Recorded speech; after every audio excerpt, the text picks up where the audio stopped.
আসসালামু আলাইকুম। আপনি এ পর্যন্ত এসেছেন, তার মানে আমি ধরে নিতে পারি আপনি এই প্রোডাক্টগুলো নিতে ইচ্ছুক। অর্ডার কনফার্ম করার জন্য আপনাকে অগ্রিম ৳১ ও দিতে হবে না। ডেলিভারি ম্যান যখন যাবে তখন এরকম একটা বক্সে করে পাবেন। এটার মধ্যে সাকুরা ব্র্যান্ডের একটা সানস্ক্রিন, W7 এর লুজ পাউডার,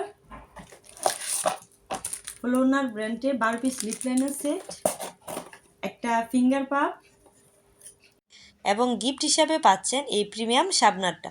৯৯৯ টাকা দিয়ে সবগুলো প্রোডাক্ট পেয়ে যাচ্ছেন। সাথে পাচ্ছেন সারা বাংলাদেশে ডেলিভারি চার্জ সম্পূর্ণ ফ্রি। অর্ডার নাও বাটনে ক্লিক করে আপনার নাম, ফোন নাম্বার এবং ফুল অ্যাড্রেস দিয়ে দ্রুত অর্ডার কনফার্ম করে ফেলুন, কারণ অফারটি চলবে খুব অল্প সময়ের জন্য। অর্ডার কনফার্ম হওয়ার পর সর্বোচ্চ ৪৮ থেকে ৭২ ঘন্টার মধ্যে হোম ডেলিভারি পেয়ে যাবেন ইনশাআল্লাহ।